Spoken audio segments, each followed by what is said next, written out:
going back is worse because coming here, I went back in time. Yeah. Whereas when I leave on the 12th, I think, and it's late in the day on the 12th and I land on the 14th. Plus it's a longer flight.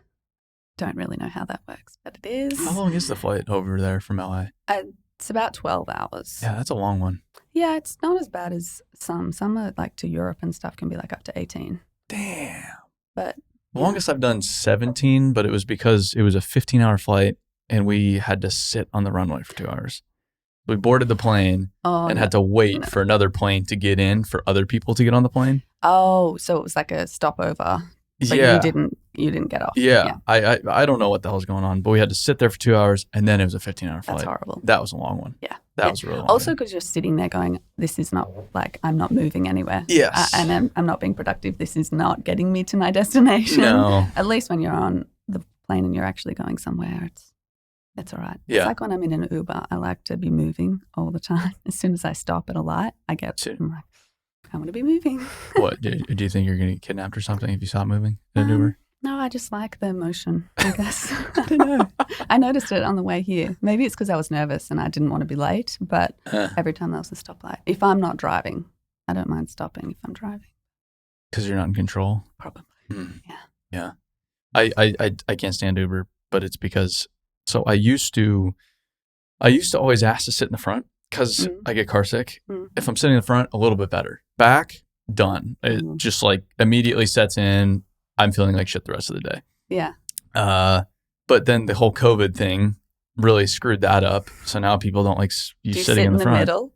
I do sometimes sit in the middle. Yeah. You could get those glasses that are meant to help. Glasses? Yeah, there's glasses that you can get that I thought it was to do with your ears that you get motion sickness. Yes. So this could be a complete scam, but apparently there are glasses that help. Well, the problem is I need glasses to see, so I can't wear 2 pairs of glasses. True. I'm extra. I'm already behind here. I was going to say you'd be fine in Australia because the front seat in the cab is all yours. You don't even have to ask. So I think when I first came to America, and it's like a very Australian thing to just get in the front seat. What do you mean? And the cab driver. Well, if you get if you hail a yellow cab, you just in the front. Yes. And then when I got to New York and there's obviously all the screens and everything, I was like, oh. And the cab driver's like, what are you doing? Why are you getting in the front? Well, it's like a fortress in some of those in New York now. There's no getting through. No, it's like you're in a police car. Yes. In a lot of them now. It's crazy. In the back it's of a divvy van. Full acrylic. Yeah. So you'll be fine there if you ever visit. We'll be going out there earlier next year. Oh, really? Yeah. Nice. Yeah. Nice. Probably at least our springtime, maybe March or April. Oh, that's a good time. There'll be plenty happening then. Yeah. If you went at this time. Yeah. You'd just be in mud. That's why I'm waiting a little bit. I'm waiting for the weather to get good. And then I wanted all the COVID stuff to calm down before I went out there. Okay. So I was waiting until this year and then everything got busy. So it'll be next year. Yeah. I mean, it's a big trip. You've got to plan ahead. It's a big trip. Yeah. It's a long ways. So I want to make it worthwhile. We'll probably go out there probably 2 weeks. Yeah. That's a good amount of time. You wouldn't want to go any less. No. Yeah. No. Because I want to go over to the western side of the country to Perth and then see all the big mines. Yes. Yeah, all the big hopefully. stuff. Who the hell knows if we can actually get in. And then obviously the East Coast. Yeah. Yeah. And you got to come down south. Yeah. Yeah. Yeah. Yeah. We'll do the whole thing. Yeah. Well, I mean, it's not a very big place. Oh, well, we can help you. I'm sure we'll be able to. Rowan, my father, he knows lots of people in the bigger industry good. And stuff. So, yeah. So, where do you live specifically? Specifically, I live in a town called Tayab, which is on the Mornington Peninsula. So it's the southernmost part of Victoria. Oh, wow. Well, just about. Yeah. Okay.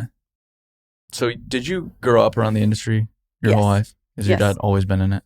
Oh, yeah. Since the day he finished school, the next day he went to work, driving a machine. That's just all he knows and all he does. Really? Yeah.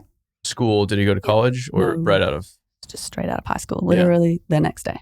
Really? Mm-hmm. To go work for somebody else or start his own thing? No, he worked for somebody else until he was about late 20s and then started his own thing. Wow. And then very quickly, his business got an opportunity to go and build a golf course in Scotland, in St Andrews. In Scotland? Yeah. So he did really well. He's very good at what he does. I'm very proud to say that. Well, if you're in Australia, how do you get an opportunity to go build something in Scotland? This is a great question. He, I believe he knew the designer. It was just through connections. Wow. Yeah. And so they moved to Scotland, and they took a lot of gear over to Scotland. Actually, they even bought stuff that was like in shipping containers and unpacked it all there. And my mum, I was 6 months at the time, and my sister was 2 years old. So we all went over and lived there. I obviously don't remember any of it, unfortunately. Sure. But yeah, so I think he was there for about 2 years building the Duke's course, I believe. And then he goes back, and then you go back to Australia. Yeah. And then just kept going, built golf courses in Queensland and all around the place. Huh. And then sort of got into roads and all like heavy earth moving stuff, built a great business and workshop, and had a really large team of people, a great fleet of gear. And that business they sold. Unfortunately, after they sold it, it very quickly went downhill and no longer exists. When did they sell it? Oh, back in probably maybe early 2000s. Oh, okay. Late, yeah, a while ago. Yeah. And he's had some bad luck with business partners, and he's incredibly trusting. He puts everything into what he does, and I think he, similar to me, you want to believe that the best of that person. Yeah. So he's actually rebuilt his business. This will be his second time completely building his company. From scratch? From scratch, yeah. Wow. Yeah. I've always thought about that. Failure's not really an option, but it's in the back of your head. Like, what if all of this goes to crashes and burns? You're like, I would just start over again. Yeah. Like if it's just, if even it's now, who you are, you're just like, yep, I'll just do it again. Yeah. He knows nothing else, but it's not like that's a bad thing. It's just he loves it, and that's what he does. And it was like, well, okay, I'll just begin again. His second time beginning MC Earthmoving, the company we have now, he had a partner again, which was obviously structured a little differently to his previous business. But so he's obviously had help. And so there's two directors of the business. But he's he's on the ground there every day at the office. His partner has another quite a large for Victoria, civil company. So he predominantly works in that. But yeah. So what does the company look like today? Well, size-wise, it's small to medium for the scale in Australia. We turn over around 20 million a year. We've got about 100, 150 items of plant. We predominantly work in quarries. So that's kind of the bread and butter of the business. That's where we got started, doing stripping, overburden and all of that. And then at the moment we are in a quarry actually carting the material to the crusher. We do all of that sort of stuff. So we can do the whole thing in a quarry. I would love to buy one day, but obviously that's just an insane kind of idea. But that's where the money's at. Look, it's where the money's at, but it's also like when you're working for a client, we can suggest ways to do things that we think is going to be like most conducive to like help us and the client. They don't always go for it, and because we're the ones that are in there doing the work, there's definitely frustration there. So yes, the quarries are a big part of it. We also do a lot of greenfield stuff. So like I was talking earlier about the pads for big, like I guess it's sort of like your Home Depot. We have Bunnings, so where they need big warehousing, and there's not a large amount of that in the southern part of Victoria. So we've developed that and been there for about 7 years. So just continually move around this very large area of land. When they get another client on board, we go in and strip it all back and build the pad and then hand it over. So it's all earthwork? For that, we actually do everything. Oh, wow. We'll do the road, we'll do the sidewalks, we do the wetlands. Yeah. We are capable. It just depends on what's required. So you grew up around the business, your dad always running tractors and such, plant as you guys call it, which I've always loved that. Did you think you were going to get into business? No. So I have a younger brother and an older sister, and if anyone was going to be in the business, it was definitely going to be my brother and maybe my older sister. My mother is a creative. She's a glass blower, so I always sort of lent a little more toward her, I guess, with the creative stuff. I went to university and did communication design. So graphic design was sort of where my interests were at, also I thought, at the time. Yeah. And yeah, it was sort of the last place I thought I would end up. You went to school in Australia? I did, yeah. And then you end up, you said, in New York. Yeah, so I finished university and I pretty much was 21 and moved straight to New York.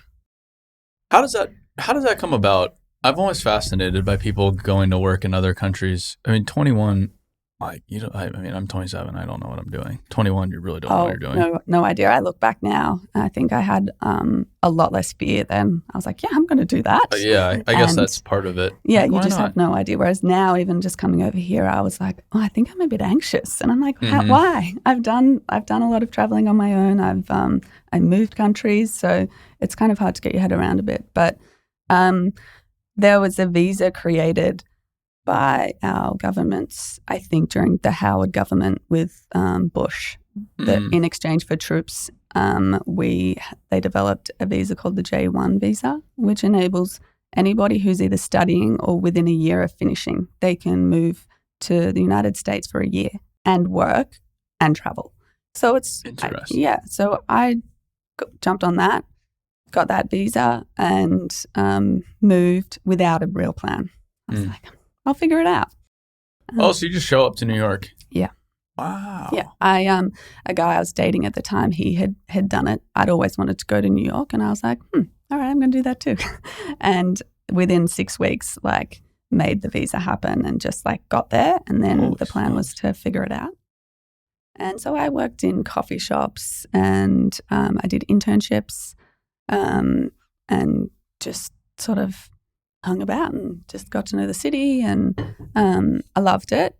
I had, toward the end, started interviewing for a job that would enable me to jump on another visa and extend my stay, but that's a much more complicated process. You've got to meet certain criteria, and then the company that's hiring you need to obviously make sure or exhaust all resources that there's not somebody, not an American citizen, that can do that job, which is totally fair. So nothing came of that. I moved back home for about 6 months with no real intention at that point to go back. I just got a job freelancing for a few different places. And then I saw a job come up at Casper, where I had previously interviewed for a position. And I was like, I'll give it a go. Why not? And yeah, I guess the interview went well, and they hadn't been able to find anybody else, so they sponsored me. So you moved back to New York? And then I moved back. Holy smokes. Yeah. At what point does the family business enter the picture? When I returned. So you stay out there. Why'd you go back to Australia? Were you just out of time, or I want to go home? I still had a visa. The job that I was doing, I was traveling a lot every week, pretty much a different in the States? state. Yeah. Oh, wow. Yeah. Oh, so you got around while you were here. I did. I didn't see much outside of like shopping malls and where my work was, because we were at that point, the company was setting up a lot of brick and mortar stores. That's sort of where it went. Oh, okay. So you were traveling for work. Yeah. Yeah. So you saw probably the coolest strip malls in and United all States. the airports. And that's awesome. Yeah. Traveling to airports for work. Sick. Yeah. Man, isn't that a treat? Yeah.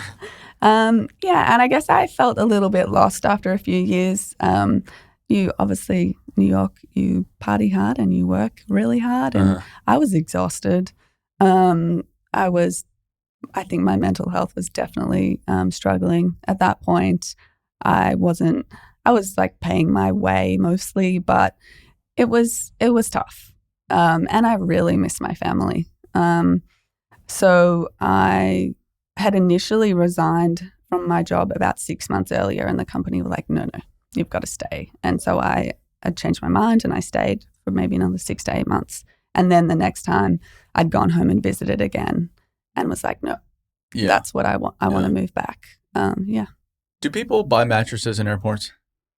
No, they should maybe. I don't know. Yeah, but I've always wondered. I always see these stores in the airports. I'm like, I was thinking the other day, there was a luggage store in the airport.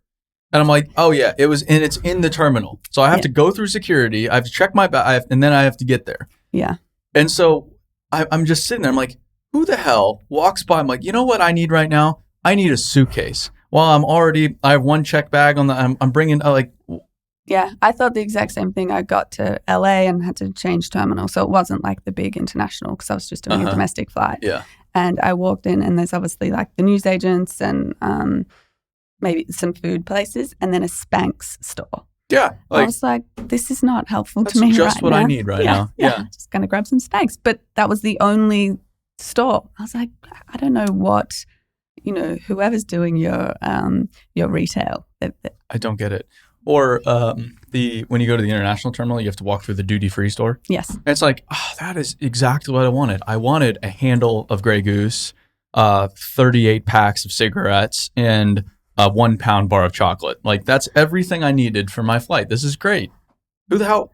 Well, I feel like Australians like it. Like I've been already told when I come back through duty-free, please get some rum. Oh, really? Yeah, oh, it's wow. just that little bit cheaper. So you're going to be stocking up at the duty-free store, then walk over to the luggage store because you're going to need another bag for all the rum. To take it all, put it all in there, and you're good to go. Well, you see at the international terminal in Melbourne, it's right before you exit. So I'll land. Oh, perfect. And they strategically put all the alcohol right before you go through. So I'll just carry it. Tax-free. Yeah. Sweet. Makes a big difference. Is there a big cultural difference between Australia and the United States, or is it pretty easy to assimilate? I suppose compared to some other countries, you might say no, but I think that it's yes, the longer I stayed, the more that I noticed it. I think when I first got here, I'm like, no, it's similar. But it is culturally different. I think I definitely got a sense of, or a reminder of how young Australia is, and how few like historical things we have. How I think that even like coming to Nashville, there's a real history here. Yeah. And you can see that through the architecture and just through the people and stuff. So Australia is not like that in that sense. In terms of work, I think that it's similar. I suppose it's similar, but we're behind. We're definitely well behind America in a lot of things. Like what? Well, the startup culture, which I was sort of thrown into, I guess, like in my early 20s, didn't exist there, whereas now I'm noticing companies offering all like the perks that were offered when I was there. So they're just like catching on to things like that. But other than that, I suppose it's pretty similar. When you go back, I take you're looking for another job. Yes. So did you go to work for the family right away, or did you go somewhere in between? No, not right away. I did some work with my mom, more like just creative things, making things. At one point, I converted a 40-foot shipping container into what I was going to turn into a coffee shop. That's pretty cool. Yeah, it was a really fun project. That's very cool. But then when I was continuing doing it, I realized I really did not want to work in hospitality. Mm-hmm. I'm not that face that like is bright and bubbly that's going to hand you your coffee every day. Yeah. I don't have the energy. That's just not my personality. So that quickly was like, what am I doing? But I really loved the process of doing that. Of building something. Yeah. And then I started pretty much just filing paperwork for Dad. They just needed a hand, and I was like, okay, well, I'll do that a couple of days a week while I'm looking for a job or freelancing and stuff like that. So I did a bit of freelance graphic design, enjoyed it, but didn't really have a vision for it, or it was kind of just keeping me going. Mm-hmm. So then as I was doing all the filing and observing the business, I guess, from like quite a removed position, I was like, how can this is silly. Why am I filing? So we would do a pre-start. The operators would do a pre-start every morning and every night. And if you think we've got, 80 bits of gear out running and there's 2 sheets of paper for every day for each machine, that's a lot of filing. Mm-hmm. And I was like, I'm not into this. I don't. So rather than just changing, I was like, we've got to get rid of the paper. We've got to find another way to collect this information from the field, which may sound like we are way behind because there's plenty of things. But at that point, and there's still businesses now that do it the analog way. Well, so we've been meeting with a lot of investment groups recently. Mm-hmm. And all these people are just like I'm down here and they're all the way up. Like they're just so much smarter. And they're throwing out all these terms and this and that. I'm just like, I don't know what's going on right now. Yeah. They live in this highly technical world, and all these industries are moving right along from a technological standpoint. But I have to explain to them, construction hasn't really adopted the technology thing. We like to talk about technology all day long, but you look at it at face value, you're like, yeah, this kind of sucks. I mean, it's like we're not doing a whole lot. The example I use is I was working for a multi-billion-dollar international construction company and still filling out my time cards on paper and scanning them in and to the office to get paid every week. Yeah, that's what I was doing. And that's not uncommon. It's certainly not uncommman in Australia for it to be like that. Yeah. The paper pre-start sheets, that's still pretty standard. Is it? Okay. Oh, yeah. Yeah, so I suppose I found a place where I felt like I could make a difference to the business purely by removing that. And I think my mentality, which may seem a bit silly, to my job even now is to make what I do redundant. I want my role to sort of not exist. Mm-hmm. So if I'm there filing paper, I got to find a way to change this so we don't need a person filing that paper. Mm-hmm. And just have slowly kind of then observed like the next thing and been like, okay, we're doing purchase orders in paper again. No, we're changing that. And I've been in a very lucky position where I've been able to sort of go straight to the boss and go, hey, Dad, this is silly. And he's trusted me and enabled me to research it and look into it and find a solution. And so he's been open to the change? Open now, yes. Well, how do you approach the initial conversation? Well, pretty much by just trying to slowly over time explain there's a better way to do this and have we thought about this and kind of planting seeds.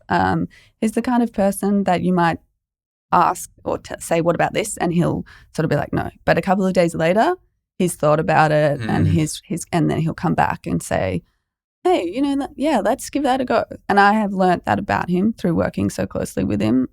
So I suppose I have a bit of that inside help. So you kind of you have to make it his idea. In some ways.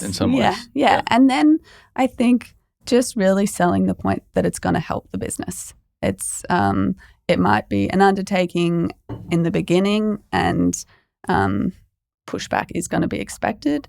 But if I can prove, give me a chance to prove that this is this is going to change things. Yeah. And I think once I managed to do that the first time, he's then been a lot more open to more changes. Yeah. How did you replace the pre-start? With an app. So we were doing a big job in Mount Buller, and your mate Jimmy Starbuck. Oh, he. So you know Jimmy? I don't know him personally, but that's a good thing. Stay away, stay away. I know who he is. Yeah. He had a machine up there with an operator that was just on hire, and that operator I saw using an app, and I was like, okay, this is, so I asked the operator, what do you use? And he told me, and so I messaged Jimmy and I was like, what do you think of this? Just on Instagram. Really? Yeah, I'm pretty sure he thinks I'm a guy.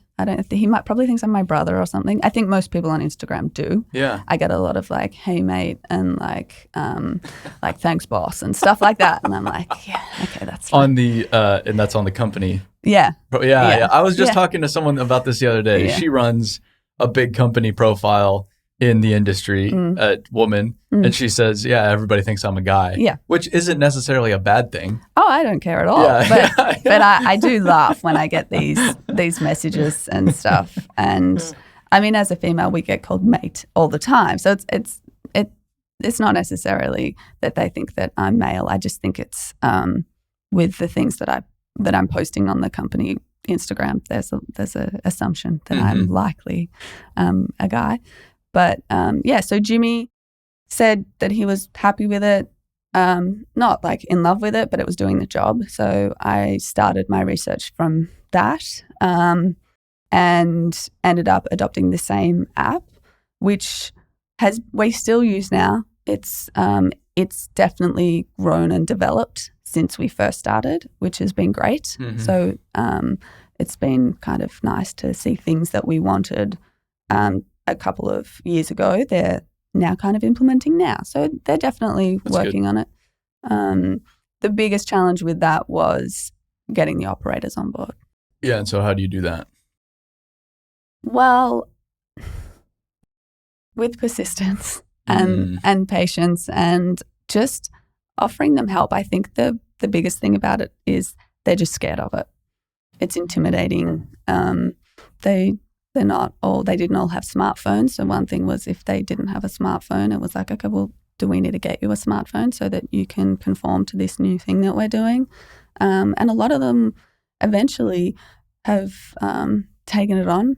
It's been a mixed bag. Some of the older guys have, once they've learnt it, they're like, oh yeah, and then they sell it to the other guys they work with. Yeah. We have one man who doesn't use it, but he has worked with Dad for probably 30 years, and it's okay. He's the exception to the rule. He does what you do. He writes his timesheets out, and we have now got him. He used to have his sister take a photo and send them to be paid, but he's got that down now. All right. Yeah. Well, one step at a time. Yeah, exactly. The interesting thing about making pre-start, pre-shift inspections virtual is it's just a lot faster. So you're avoiding the paperwork, but you're also able to, hey, this is broken, and you're able to see that a lot faster, and you can repair equipment more effectively. So it's not just saving the person, whoever's filing, like saving their time, it's taking care of the operators. Yeah, there's you can get your shit fixed. A lot of efficiencies, just the real time information. So we might have a job that's a couple of hours away or even interstate, and short of like we were waiting for someone to head out to that job, and they'd grab the stack of pre-starts that had really built up and bring them in, and then you realize that machine's done way more hours than you've realized, and it's missed a service, and it's all of these things. And the operator is frustrated because they've been reporting on every one that their aircon's not working and it's 35 degrees. And so, yes, it helps in that sense a lot. The downside of that is you get a lot of things reported and constantly, and then so you do have to be efficient to correct those things, which is definitely something that we struggle with, just with the capacity that we've got to, and obviously the labour shortage. So, So how how is working with your dad? It's great. I love it. Yeah. It's we weren't super close growing up. He worked a lot. He was away a lot. And I guess I never really knew exactly what he did.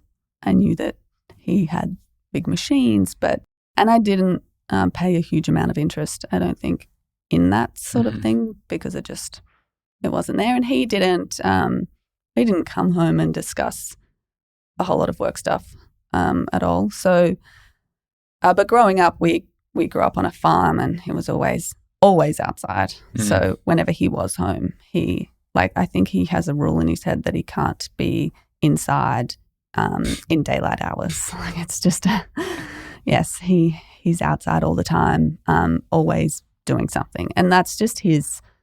People say you're always working, like, have a break, and it's just not him. He's happy. He enjoys what he does, and from the outside, probably a break wouldn't kill him, but I think he's a bit like a shark. If he stops, he sinks. So he just keeps going, which works for him. Growing up, so we were in Arizona, and it's hot and shitty, and so you're inside a lot as a kid, because you do your stuff outside, you get worn out, you come back inside. So then we would go up to Montana in the summers a lot of times. And my friend's dad up there, he would chew our ass. If he found us sitting inside while it was daylight out watching TV or playing a stupid computer game or something, we would get our asses chewed. He'd be like, get the hell outside. Get out of here. Yeah, that was the same. There was no computer games, no TV until at least after dinner. And if we ever said that we were bored or wanted something to do, the answer was go outside. Just go and find something, and which I'm very grateful for now. And it's a shame most kids don't have that nowadays, because mostly because of media, people think the world's more dangerous and you can't have your kids wandering around the rest of that, even though the world is far safer than it was when our parents were wandering the streets, statistically speaking. But then that means the kids they're always inside, or there's predetermined, sports, everything's set up for you. There's no just mess around outside, be a child, which is a bummer. Yeah, there appears to be a lot less freedoms to just figuring it out yourself. Okay, I might not have a specific task to do, but I'm gonna make something happen out there. So, yeah. Are your other siblings involved in the company? My younger brother, yes, he is. He's an operator. Oh. He has been operating probably since well before it was legally allowed to. Yeah. Just like most kids that are brought up. He went to work a lot more with Dad, younger, and gravitated toward it, obviously. So he, similar to Dad, finished high school and has been working for the company since then. Just had at it, huh? Mm-hmm. How's working with him? Well, I'm not recently, because of the rain and everything. He's actually been in the workshop. So I see him most days, whereas previous to that, I would rarely see him because he's in the field all the time. So short of me heading out to one of the jobs, I wouldn't really see him. He's hard to get a read on at the moment where he's at. He's 25 or almost 25. And I think he has a lot of different, this is sort of speaking for him, but a lot of different views on how to do things, which I think just comes down to exposure to the sort of inner workings of the business. But he's great because he is in the field. He can give us feedback for what it's like to be an operator and the struggles that are happening out there and the frustrations. But yeah, he's less involved in the actual business side of things. He's an excellent operator. That's pretty cool. So Dad would prefer him to remain that. I've tried to encourage. He's also very good in the workshop, and so we've sort of been like, do you want to do your apprenticeship?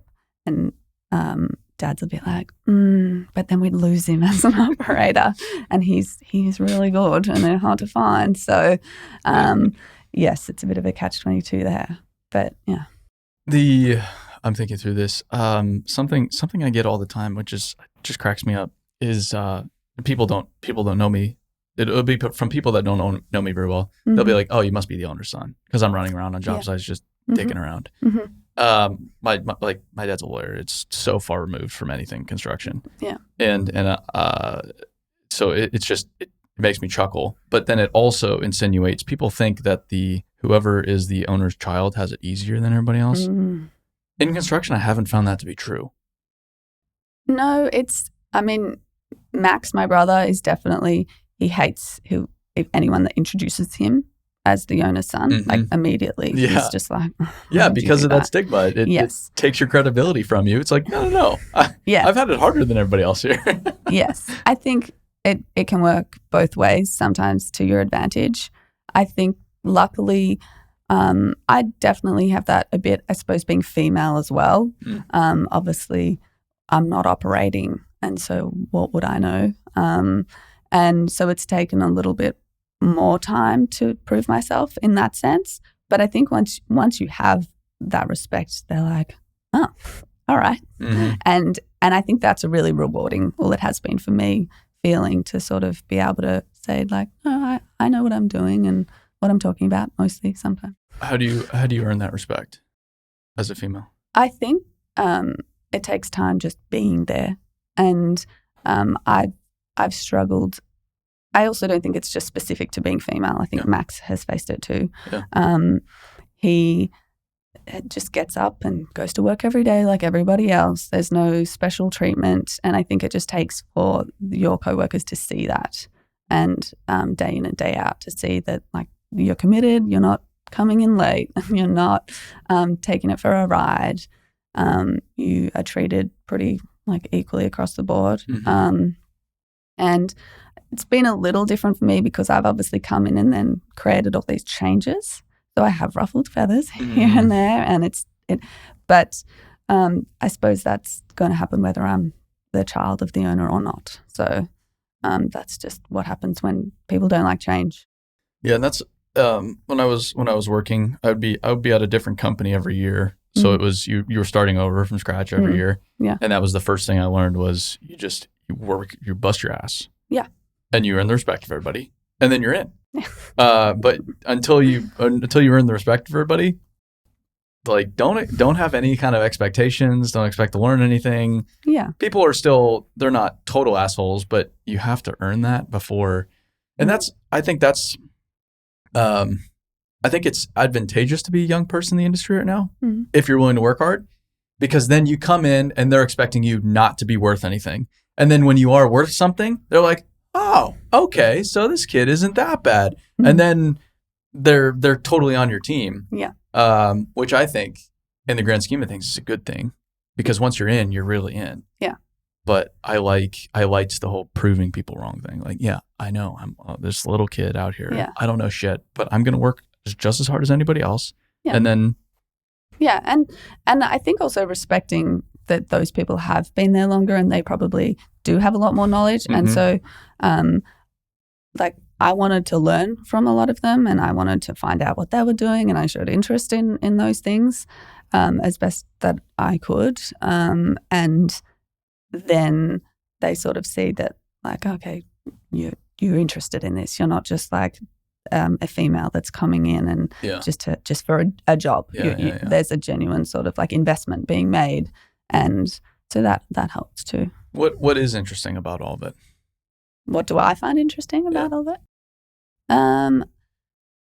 I think partly how behind it is with certain aspects. I find there's a great challenge, which is definitely what's kept me going at times.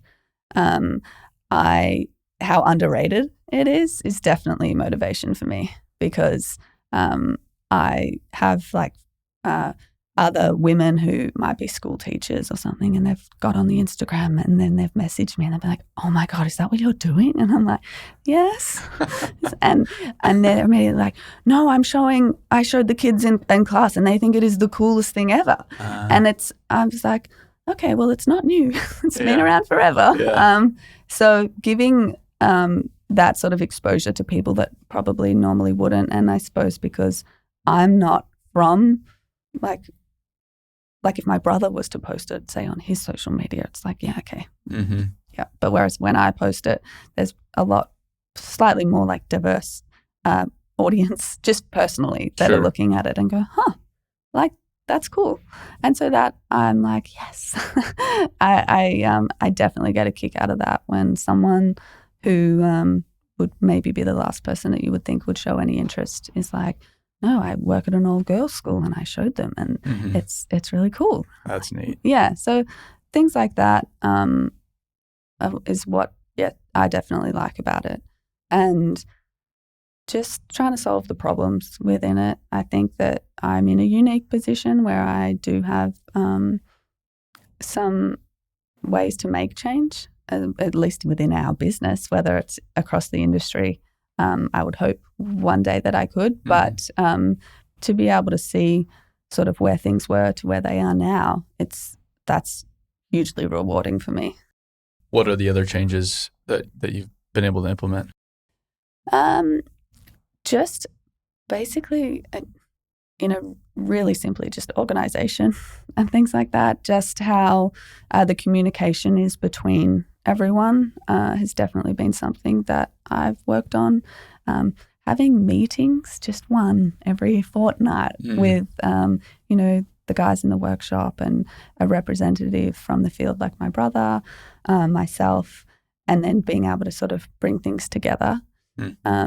I spent like a good year and a half working really closely with our workshop. So I was ordering all the parts. So in the beginning, I was just given part numbers and I would call and quote the part number with no idea what I was getting. And it's a bit intimidating. You call William Adams and you're like, yeah. And then they ask a follow-up question and I'm like, I'll have to get back to you. But luckily, like everybody in that part was very helpful. And so I then slowly start to be able to get my way around like cat sys and stuff like that, very basically, to get me by. But with the large fleet of gear for us, there was no one managing servicing and making sure we had all of the filters and all of the oils and scheduling that it's trying to service them when they're down or and changing GAT and all those sorts of things. So as I began to do this ordering, I slowly was like, okay, we need a better system for this. We need to have really organized fleet documents that tell me exactly what the air filter is and how many oil filters it needs and at what interval. So if we're servicing, every 250 hours, if the gear is working full time, it's almost every 2 weeks. So it's a lot of servicing and that requires a lot of time. So kind of streamlining those systems has been something. And now about 3 months ago, we hired a parts interpreter, which is very exciting for me. So someone to handle all of the parts and everything? Yeah. Wow. Yeah. So I've been able to literally offload like probably 60 to 70% of my workload to them. And they are, he came from Komatsu, so he's all over it. Although we don't just have Komatsu, we've got Hitachi diggers, we've got Volvo dump trucks. We're broad. Yeah. We're not just cat specific, which adds an extra complication to it because I can't just be stocking all cat filters. So things like that have been changed. Costings, actually working out how much money we're spending on the gear, which is a very simple sum for us and we keep it very simple. We sell hours mostly. We do some contract work, which is great, but predominantly we're selling hours. So if we can work out how much we've spent on the gear and how many hours the gear's done, it's just we can work out how much it's costing us. So it's they essentially whoever you're working for pays you by the hour. Yes. For the work. Yes. Yeah. So like dry or wet hire. Generally, wet we provide the operators, which is an appeal to a lot of clients because it's very difficult to find people. Yeah. So we have great people that work for us, and we trust them, and we're able to send them out. And yeah, so that's mostly how a lot of stuff, like a lot of our jobs run. We do have our contract, all our contracts that we're paid by like a tonnage or a meter rate, and which is, but we still want to do costings on it. We still want to know which, like truck has which truck we've spent the most money on, and then create a pattern. So like after doing it for 3 or 4 years, we can see that we rebuilt that 3 years ago, so we were just really took a loss. However, post that, we've been able to make our money back, and just it helps with what we're going to buy next and what we need to get rid of. It is. I've always made the assumption that people know what the hell they're spending and how much money they're making in the construction industry. That's not the case. No, that is not at all the case. I mean, a lot of people is like, I hope it pencils out at the end of the year, and if I have a lot more money, I'll go on down to the dealer, buy some more equipment, and then we'll do it all over again next year. Yeah. There's not a lot of sophistication to it. There's not. It pretty much gets to the end of the year, and Dad will go, "Oh, we made money." Yeah. Like he's surprised, or he's just like, "Oh, we did really well." And I'm great. Like, well, we want to give it away if we weren't, considering how hard everybody works. But yes, it is sort of an afterthought. It's like once the money's in the bank and they've done well. And it is simple. It's sort of, you just want to, Dad's business partner says, as long as what's coming in is more than what's going out, that's all we need to worry about. It's a much more simple process. Yeah, I mean, I guess at the end of the day. Yeah. Hiring, I know workforce is difficult in Australia like it is here. Well, what are the changes that need to be made there to get the people we need, in your opinion? In my opinion, training, like what you guys are doing, obviously. I often say to Dad, we can't complain that we can't find great people because we're not actually helping the solution at this stage. And I think that might be the case for a lot of people where you are taking on enough work to pay for everything that you're doing that you just want a competent person to come in and do it. However, if you do look at the industry as a whole and even who we hire, like we're going to start losing people as they age and their bodies can't handle being in a scraper all day.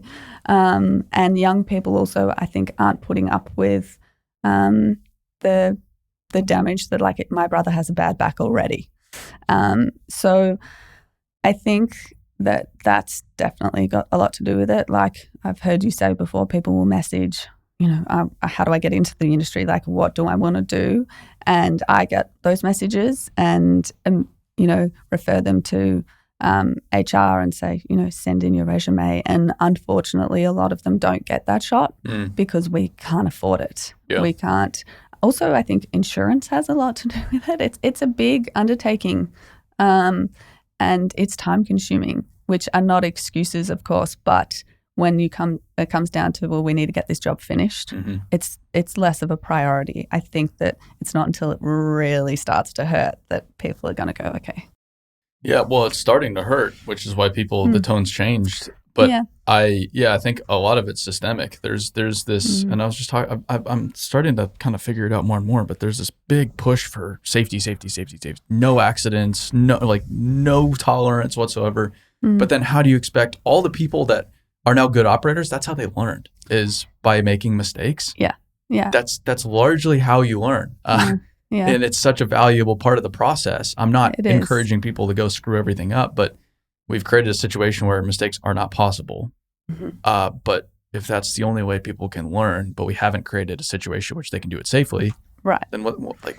Yeah. So we, I think from what I've gathered, I think Australia is even worse than here. Like we have to have flashing lights on everything. Oh, the standards are crazy. And tape, and you're right.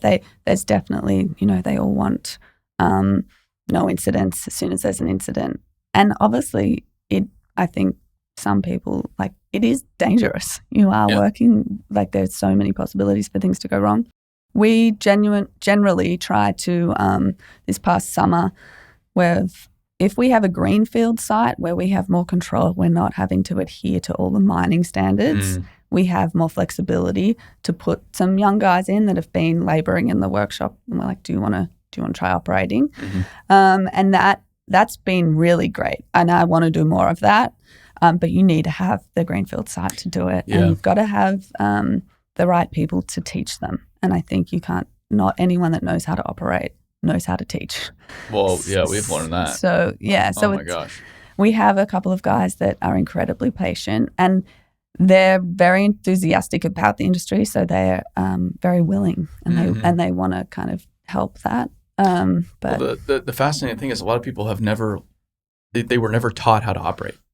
They learned along the way. Yeah. And so when you ask them to teach it, it's a different skill set, and they were never taught, so they can't recall, okay, so this is how I was taught how to grade a road with a blade. It was, no, get in the damn thing. Hey, you're screwing it up, or hey, this lever does this, go have at it. Yeah. And then they figured it out through experience, trial and error.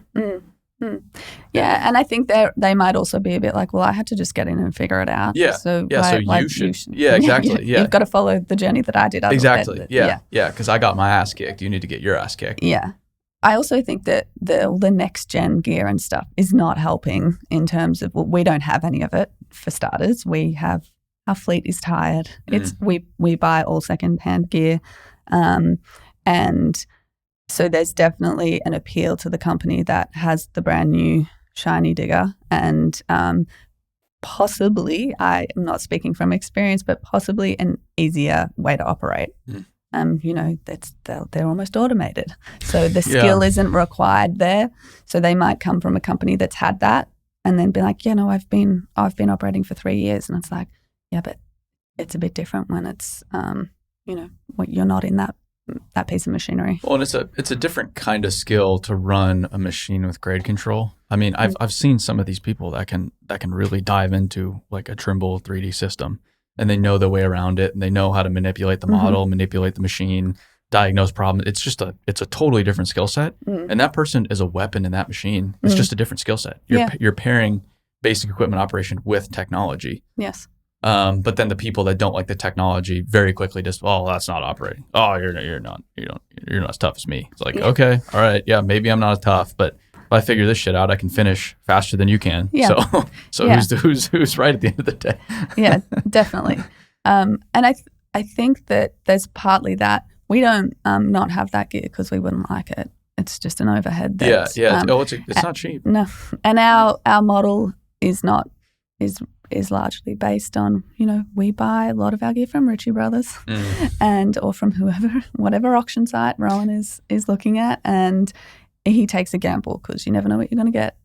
And it's actually great to see sometimes, like, we got like this, I think we had a 650 and a ZX 650, and it was like, my brother, I think especially, was a bit like, shit, it's a piece of shit. It's not, and it's just, it's done really well. And then we've started to buy things with lower hours, and they can still be a piece of shit. And you end up spending more money on them than you paid for them. And then I think that for Rowan, my dad, anyway, he just immediately hates that machine. He's just like, no, because he's bitter that it's sort of cost that much. So that's a bit of a challenge with the hiring sometimes. It's like, well, yeah, you're going to get into this 1998 631. How do you feel about that? Yeah. Not great. Okay, well, yeah. So I think, which is also fair enough in some sense. Like, it's a rough ride in one of those. So the newer gear is more appealing to the younger person. Well, yeah, you see the older guys that run the scrapers, they're getting out of those things bent over. Yeah, and they can't walk straight. And it takes a while. Yeah. They're just like permanently crooked. You're like, that's what it'll do to you, because holy smokes, you can get the shit kicked out of you. Yeah. It's complicated. It's like the bystander effect. I mean, everybody's just like, it's like the meme with Spider-Man. Just all the Spider-Mans are pointing at each other. It's like, you do it. You do it. Yeah.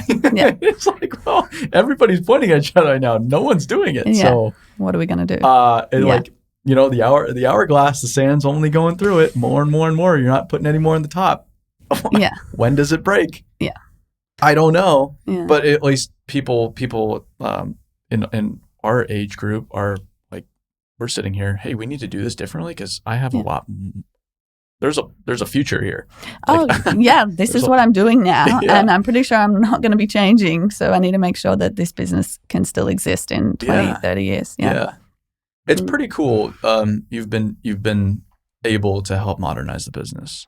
Yeah, it's been it enabled me, I guess, to use the skill set that I had developed in my previous work and bring it in. And so I think that actually, I was quite shocked when I realized that there was a lot of things that I learned in my previous work that I never thought would cross over that does. And yeah, it's exciting to see that and to be able to realize how much further we can take it. Was there any social media presence before you came on board? No. I remember when I started it, and Dad was a bit like, whatever. And we were driving somewhere and I hit 100 followers, and he had told me, because he has no idea about the scale that these things get. And I was like, oh, we've got 50, 60 followers. He's like, all right, well, if you get 100 followers, I'm going to buy you something. I was like, all right. So I was just determined. And I finally got 100 followers, and he pulls over to go into like a general store kind of thing, and he comes out with like, it sells the most random things. I don't know how he managed to get this. 3 pairs of cat socks and the cap like in the bundle. And like that was my bonus for the year for getting 100 followers. So he's definitely come a long way in that terms. He's always like, have you been posting? Like he doesn't see it. He doesn't have it. Oh, what have you posted this week? Like the first time I was like, oh, I want to go and like take some content. What? Like take some photos to put on the Instagram, create some content.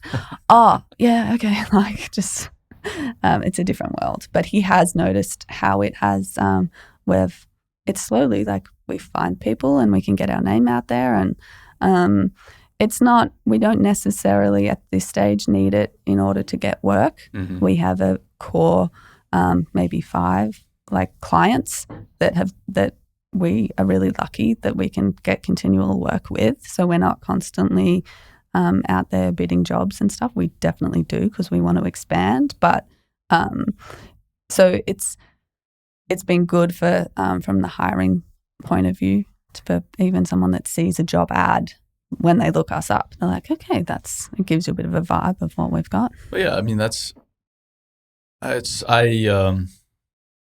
mistake I made early on was I oversold social media a little bit. Mm-hmm. It's a weapon. Mm. It's just a wild tool. Mm. But it's not this magic potion at the same time. Mm. So everybody wants the easy solution to their workforce problem right now. Yeah. They just want it solved. And it's like, I'm sorry, but that's not how humans work. Mm. It's very complex. We're undoing decades of damage here. Yeah. It's not going to happen overnight by one single thing you can implement. And if someone tells you that, they're lying. Because we're doing our best, but it's by no means the magic potion. But that said, it's you want to work for some company, you're gonna be looking them up, like that. And honestly, like an Instagram page is probably gonna tell me more than any other employer branding out there. Yeah, I'm gonna go to the social media and see what the hell's going on in the company. Yeah. Oh, they don't have Instagram yet. So how do I like? Yeah. And then I go to the other company I'm looking at. Well, they have Instagram. And oh, wow. They're, I'm looking at the workshop. That's pretty cool. I'm looking at their gear. Oh, it's not the newest stuff, but that looks fine. And they work in quarter. This is great. Yeah.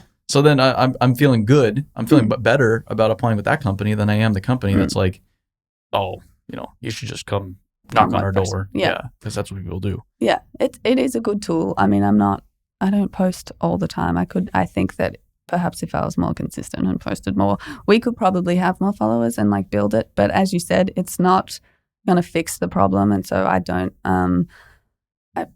my time resourcing not a lot of it goes to social media. Mm-hmm. It could definitely be more, but there are other, like it's a combination of things that we've sort of got to get working for us. But someone, my dad told me this the other day that he had, a mate of his who owns a much larger company than ours, he had a woman come up to him and say, if you give me some $800, I'll find you people for this job. And he was like a bit like, what are you talking about? Anyway, he just did it. And her approach was to put it on Facebook because all of the wives saw the post and then was like, had the husband sitting at home without a job. It's like, I found you a job. It's here. And no kidding. Yeah. And I was like, I like that. Like it's taking a different path. And obviously we want to attract men and women, but if that's going to help us through the women to get the men, like I like it. Sure. And she did. She came up with the I think in the end, out of like the 4 or 5 people that she hired, like they said, how did you find out? Oh, my wife saw it on. No kidding. On Facebook. Yeah. It's the family and the kids too nowadays, because I talk to these older construction guys and are your kids, do your kids have phones? Yeah, of course they have phones. Are they on social media? Yeah, of course they're on social media. It's like, yeah, that's the point. Yeah. And then a lot of them I've noticed, like your dad, they won't be on social media themselves, but their wife will be on social media, and so they'll be looking through they'll be on their wife's Instagram account, scrolling, following different people, checking out what the hell's going on. Yeah. Or like I share an office with Dad. I'll go like see something and I take it over to him and then he grabs it and he's scrolling. Oh, look at it. I'm like, see this? Yeah, like it's cool. And then after a while he's like, no, like don't get it away. But yeah, it's good. It's what's next? What are the other changes that you're thinking about? Now that I've offloaded all the sort of part stuff, I guess I'm kind of looking for that next bit. We've just taken on a very large job for us in New South Wales, so we're heading further north, building a big reservoir or surge dam to help provide water to all of the local farmers and stuff. So that's 5,000 megalitres, which I'm not sure. I have no idea. But I'll take your word for it. It sounds big. It's big for us. I think I started looking up like the sizes of dams in America so I could compare it to something, and they're far bigger. But it'll be about a year's work for us. So I'm hoping to spend quite a bit of time on that job on site. Cool. And assist, I guess, a bit with just like the running of things, not in terms of how the plant operates or where it goes, but doing all of like the GPS pickups and things like that.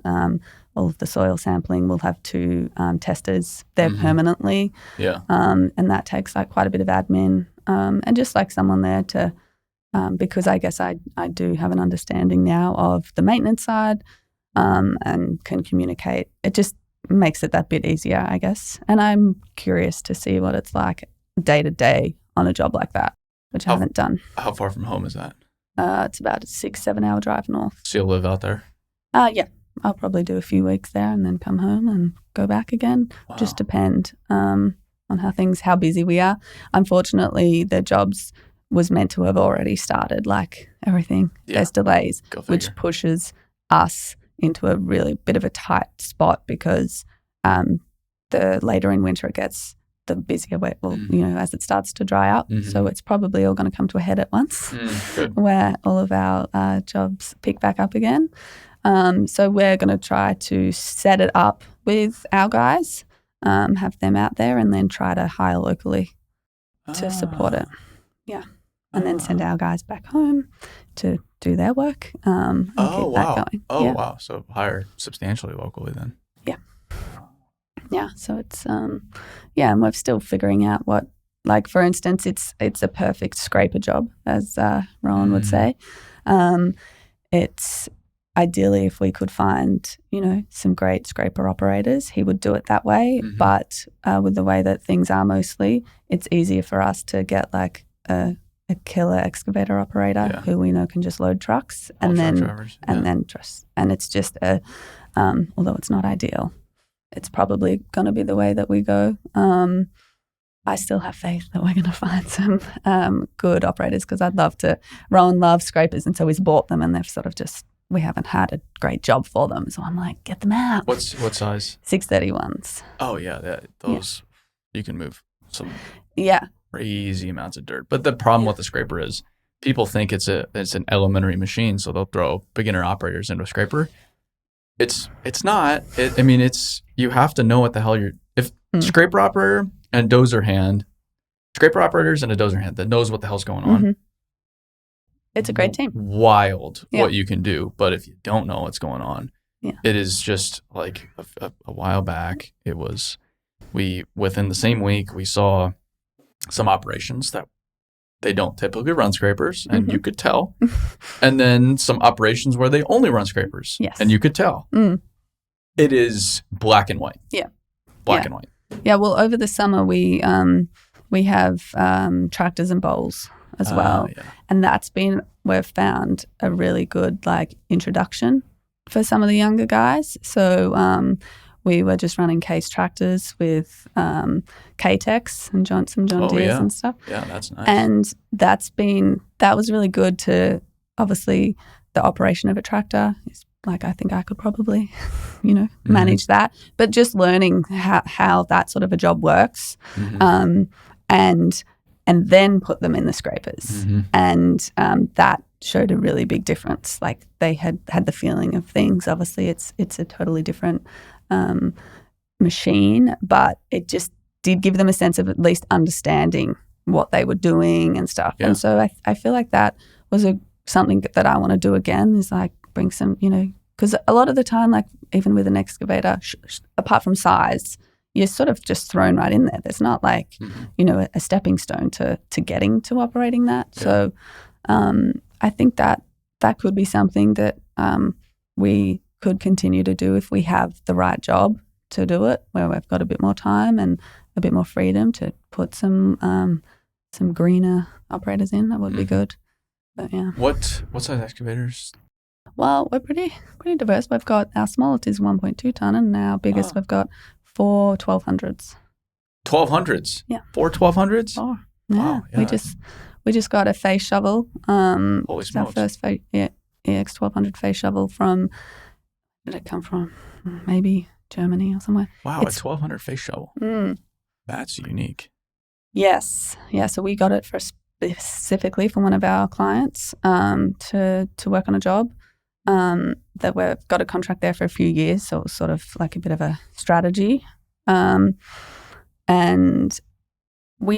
it's been good, and I won't say it's like solved all of the problems. It's obviously you're operating very differently, so our operators, I think, have been a bit intimidated by it, and we can always switch it back around if we wanted to, but that's pretty big gear though. Yeah, those are big machines. I know Australia, mining, this and that, but that's nothing to. No. They are, I mean, when you stand next to them, they're big. So they're generally loading Komatsu 785s. Oh wow. Yeah. So and then we've got like 773s and 775s, and we run Volvos and some Bell trucks. We've recently actually just purchased some B60Es, which are something a bit different. We're a bit apprehensive to see how they go, but hopefully they'll go all right. I've heard good things about those. Oh, good. I think. Good. They're not very common. No, they're not. These came from Indonesia, and they're the only 4 in Australia at this stage, apparently. Wow. So, yeah, they'll either go really well or. Yeah, there's only one way to find out. Yeah, exactly. I love, with the safety stuff, I also love looking at Australian equipment, because all of your equipment looks like an art project, because it has all the railings all over the place. So you have railings everywhere. I mean, just everywhere imaginable, just railings all over, ladders all over, and then reflective tape all over the place. So it's just like, I mean, it's like a 6-year-old, just like, here's the reflective tape, go nuts. And they just cover the whole damn machine reflective tape. It's horrible. And then you put a blinky light on top of that. A blinky light. It's like, because that 1200 is really hard to see, especially with all that reflective tape. You put a blinky light on top of it too. Yeah, and occasionally we'll put a flag. If you want that little bit extra. Yeah. I mean, and if you still don't see it at that point, you should not be an operator. Pretty much, yeah. It's just it cracks me up sometimes. Yeah, it's frustrating too if we've got gear sitting and someone will call and say, "Yep, can you bring that in?" And it's like, well, hang on, because it's different rules. Oh, because you can't bring a machine into a mine that's not right, and so we've then got to like get the list of things that have to cover it, and it's like, oh, well, ours doesn't have an e-stop. Okay, no, like you can't bring it in. So it's wild. Yeah, we did a big rail job last year, and the amount of work we had to put into the gear to get it to spec was painful. It was just there had to be like, I mean, it's pretty standard to have fire extinguishers on the outside and the inside, but then they wanted fire suppression as well. And to put fire suppression into things, it costs. That's a lot. It's a lot. And then, but for that, it was like a big international company. And so I was on some of their like safety meetings, and I did definitely laugh at some of them, because they'd bring up a picture of a machine that had burnt down in a paddock that had like knee-high dry grass. It's like, your problem isn't the machine.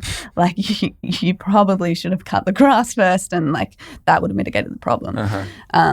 But no, okay, because of that, we'll go and put fire suppression in everything. Yeah, because of the one instance. Yeah, so that will rule that problem out. But which does make it really hard for, I think, even a lot of smaller companies. It's just a massive expense to do that. And well, it's our rule, but it's your expense. Like we're not paying for that. Are you kidding me? Yeah. I mean, you can kind of put it in the bid, but not really. Yeah, you can. You can try and hide it somewhere, but in the end, and I mean, I suppose you end up with the asset and it has all of those things. But if it's then going to a job that doesn't need it, it's like, well, and then we cover it with that reflective tape. Yeah, and then you try and get it off. It's not coming off. It's on there. I have really stuck on there. I have mixed opinions about the reflective tape. Okay, it does look cool sometimes. If it's used sparingly, but if the whole machine's covered in it, it looks pretty dumb. Yeah, or because our gear's a bit older, there'll be a bit on, it's sort of come off, and then someone's added the different color. Oh, wow. And then it's just it just looks terrible. Yeah, so it's definitely, that's unique to us, I guess. I'll make it down there. We'll make it down there soon. Yeah, good. See you guys. See Starbuck. See Starbuck. We've got to see Starbuck. He wouldn't. I will. Wouldn't not let you. Yeah. There's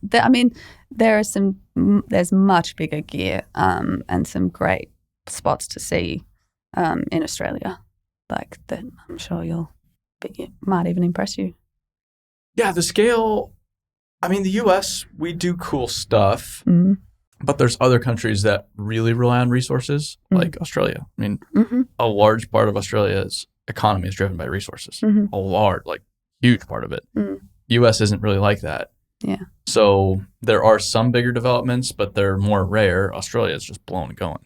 You want to permit a new mine? Let's go for it, man. Let's just and then we'll take a lot of that money to finance the ridiculous stuff we're doing within our government. So we'll spend even the money we made on that trying to remediate the hole we just dug, which has happened. There's a mine they did somewhere. I think it might have even been in a national park, and the money that they made out of that mine, they now have to spend refilling and fixing the hole and fixing the environmental impact that it has made. And it's just, so you just come out even. And it's like, it's not ideal. So why did we dig the hole? Yeah. All right. Well, I'm glad this worked. This was... Yeah, it was good timing. Perfect timing. Yeah. Thank you for having me. Yeah. Thanks for coming by. I'm glad I was in town. I'll leave again tomorrow. So this was perfectly planned. What's the company name again? MC Earthmoving. MC Earthmoving. So is that what they look up on social media? Yeah, MC_Earthmoving. MC_Earthmoving. Excellent. All right. Well, thanks for stopping by. Thanks, Aaron.